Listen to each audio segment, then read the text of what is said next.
Alinsunod sa layuning maipakilala sa iba't ibang panig ng mundo ang iba't ibang putaheng baboy sa Pilipinas, tatangkaing maisakamay ng mga hog farmers sa bansa ang Guinness World Record na may pinakamaraming iba't ibang putaheng baboy.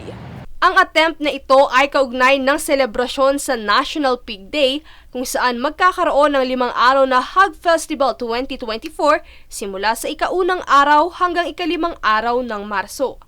Pork is the most versatile meat product. Not only that, but it's also the most economic because of its economic advantage. That makes pork very unique. It's a housewife's best friend when it comes to cooking.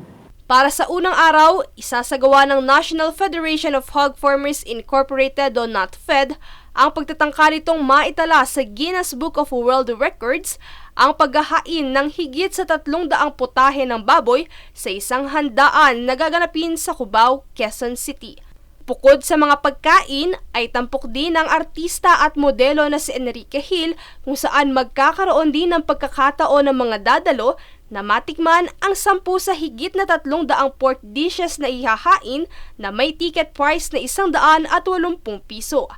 Habang sa mga susunod pang 4 na araw ay maiimbitahan din ang 9 na celebrity chefs sa bansa upang i-practice ang paggamit ng local pork. Pinaliwanag din sa naganap na pagtitipon kamakailan ang isa pang dahilan kung bakit ginagawa ito ng lungsod ng Quezon kasama na ng ilang tagapagtaguyod ng agrikultura. Anila dahil sa issue na kinahaharap ng mga magbababoy dahil sa African swine fever, napanghina na ng loob ang mga hog farmer kaya't nais nilang muling pasiglahin ang industriyang ito. Nabanggit din na sa higit na 300 pork dishes, gagamit sila ng local pork at karamihan sa mga pagkaing ihahain ay kakaiba at hindi pangkaraniwang nakikita sa normal na luto sa bahay. Ito rin ang kauna-unahang attempt na ipapasa sa Guinness kung saan walang record na babasagin kaya't kumpiyansa silang magwawagi sa aktibidad na ito. Sa kasalukuyan, nasa 418 pork dishes na ang kasalukuyang entry ng NATFED mula sa iba't ibang rehiyon sa Pilipinas at inaasahan pa itong darami sa mga susunod pang mga araw.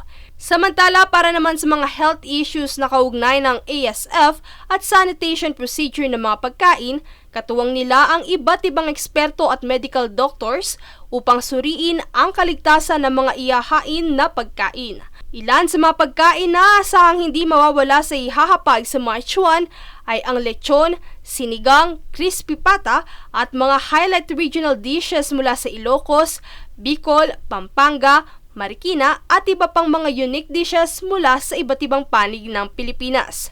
Samantala, patuloy pa rin hinihikayat at inaanyayahan ng NATFED ang mga may tinatagong unique pork recipe upang lumahok sa naturang event. The late chef Anthony Bourdain, ang sabi niya ay the next best thing is the Filipino dish. Dagdag pa ni Tirona na ang mga Pinoy ay may natatanging culinary tradition na kung saan lahat ng parte ng baboy ay nagagamit, gayon din sa mga manok at iba pang karne ng hayop. Sa pagtatapos, isa lamang ito sa mga inisyatiba ng lungsod at ng sektor ng agrikultura sa layuning makilala ang Pilipinas sa iba't ibang pork dishes nito. Mula rito sa lungsod ng Quezon, Princess Castro, nag-uulat para sa One Media Network.